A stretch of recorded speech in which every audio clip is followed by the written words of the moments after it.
The Georgia Bulldogs are dealing with several injuries. On Monday, Kirby Smart said that this is the longest injury list that they've had since he's been here. This is, 7-8 years now that Kirby Smart has been in Athens, and him and Ron Corson believe that they have not had a list of injuries as long as this one. Obviously, a significant one to them happened on Saturday against South Carolina. Amarius Mims, he rolls up on his ankle. It turns out that that's a high ankle sprain, and he is going to be out indefinitely. He's going to have tightrope surgery on his ankle. Amarius Mims, that's a big loss for Georgia at that right tackle position. When he, left the game in the first half, he gets sent to the locker room. You don't often see Kirby Smart walk out and, kind of attend to the players that are injured on the field. It doesn't always happen. He did that for Amarius Mims. He's in there, giving him encouragement, doing whatever it is, talking to Amarius Mims on the field. He goes off the field. He goes into the locker room. Doesn't come back till the second half, right? Doesn't go back in the game, obviously. Comes out in a boot, in crutches during the third quarter, rejoins his team on the sideline. What happened with Mims is you get Xavier Truss moving from left guard to right tackle in that situation, and they put Dylan Fairchild, Forsyth kid, right? They put him at left guard. So Truss is a guy that he's been cross-trained at tackling guard, right? They try to cross-train a lot of their players, whether it be in the defensive back room, whether it be in the linebacker room, the defensive line. They want everyone to be able to play more than just one position. So Xavier Truss is the guy that they put over there at right tackle with Dylan Fairchild at left guard. Now look, Austin Blasky, who at the moment we believe is, when healthy, the second left tackle behind Ernest Green, right? They were battling this offseason for that starting left tackle position. And so Austin Blasky, he's been dealing with an MCL injury. Kirby Smart said he's going to be back this week. He will be practicing. So it'll be interesting to see if they decide to change the lineup with Amarius Mims being out. I don't know how long it will take for him to recover from a tightrope ankle sprain surgery, right? I don't know what the timetable is for that. It depends on the player. When you're Amarius Mims and you're over 300 pounds and you're 6'7", 6'8", right, and you're big like that, I don't know if that means it's going to take him longer, it's going to take him less time to come back from that injury, but they did not specify that he was out for this season, so there is hope there that Amarius Mims comes back. And it'll be interesting to see if Blasky gets put at right tackle, if they monitor the offensive line on Saturday. We will be monitoring how the rotation goes there. I don't know that it's set in stone that Xavier Truss will just be at right tackle and they'll put Dylan Fairchild at left guard. Not sure that it'll be set in stone, but Amarius Mims, a guy who's projected to be a first-round pick this upcoming draft, we'll see how that affects his stock. We'll see how this affects Georgia.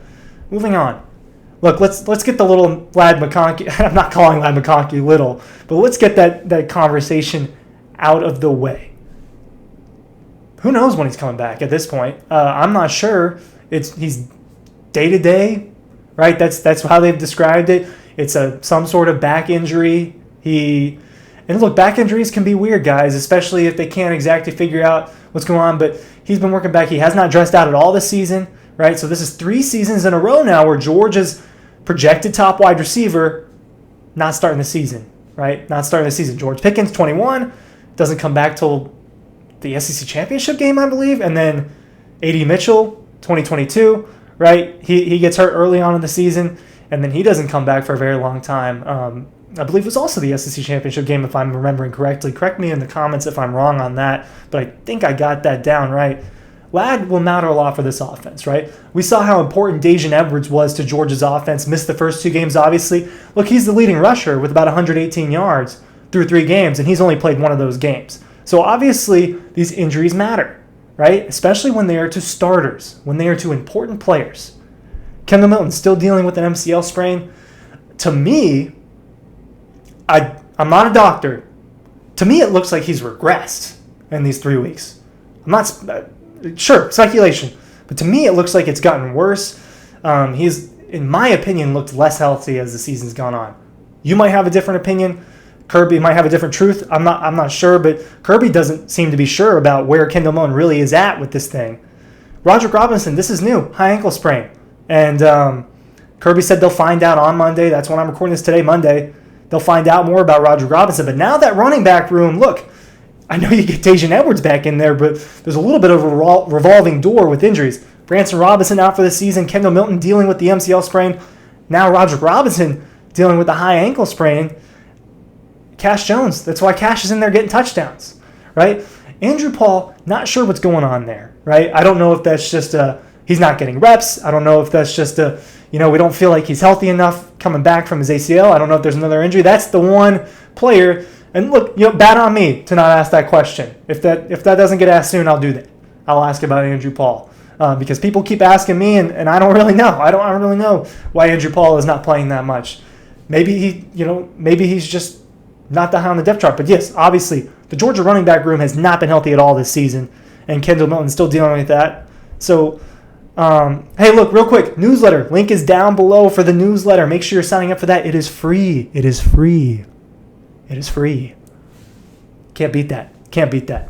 Javon Bullard is day-to-day, right? He was a game-time decision last week. Malachi Starks today talked about how he didn't know if he was going to play or not, that he definitely took reps last week in practice. Bullard dealing with an ankle sprain of his own. A lot of ankle sprains, man. I get it.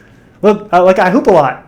I get it. Those ankle sprains, they suck. They're terrible to deal with, right? Not as bad as some serious injuries, but not fun to deal with consistent ankle sprains. And there are definitely fair share of ankle sprains going on for the Georgia Bulldogs right now. He said to Javon Bullard's day-to-day after the South Carolina game, he said that during warm-ups that Javon just wasn't ready to go. And that, he didn't feel all the way comfortable playing against the Gamecocks, and that's why they held him out. David Daniel Sisavon, I don't know if I'm pronouncing that last part correctly. New addition to the last names. Get some double names going on in here. David Daniel Sisavon, I believe is how you pronounce it. He obviously got the start for Bullard in replace of Bullard on Saturday. A guy that comes in a lot during their dime packages when they have 6 DBs. A guy that has played in some significant games. So, for the time being, he will probably be at that spot. Bullard, to me, if I had to guess, I think he'll play against UAB, but I wouldn't set that in stone. I understand resting Javon Bullard for Auburn. I understand that. I understand resting Ladd McConkey if he's not ready to go, right? So it'll be interesting to see if some of these guys are going to be ready to go this coming week because, look, the truth is that Georgia's banged up right now. Kirby says that he thinks it's a theme around the country that just players are getting hurt left and right. He said that was an issue for South Carolina. Obviously, we saw, I think, if I remember correctly, their lead running back go down at some point during the game on Saturday, unless I'm just being delusional and making that up. I believe that one of their backs got hurt and that they're dealing with injuries as well. So something that's been a theme around the country a little bit, definitely a theme for Georgia. Georgia's no stranger to injuries, right? Georgia is no stranger to these injuries, but you want your guys healthy. The sentiment that, we'll get healthier as the year go on. Well, look, is that not what we've been saying since week one? Well, they'll get healthier and more injuries happen. So I don't buy into the we'll get healthier as the year go on. Kirby didn't say that. People like to say that. It's hard to retain health throughout a season where it's week after week. It's practice after practice. It's game after game. It's hard to retain that health. You get nicked up throughout the season, right? I mean, a lot of these football players will tell you at the end, well, yeah, I was dealing with this, yeah, I was dealing with that, but they just got to play through it. So Georgia dealing with some injuries. Amarius Mims, obviously, the biggest headliner one there for this week, and that he will be having that surgery. Georgia's offensive line is one to monitor, a unit that, look, they've gotten criticized so far at this point. I've criticized them myself. When we talk about you as the best unit in football, possibly, you want to look that way. And while they have played well, there have been some moments where they haven't. And, Mims being out doesn't help that. I mean, he is a freak. There is no other way to put it. Amarius Mims is a freak of nature when it comes to just how a human is physically built. And he's a guy you want out there on the field. Your best players are the ones that are out there on the field. That's why Amarius Mims is out there. So these starters being out does matter. Georgia, a little bit of an injury bug going on right now. Will they get healthier as the season goes on? We'll see. It's tough to do that. No Amarius Mims for the foreseeable future. Links are down below. Thanks for watching, guys.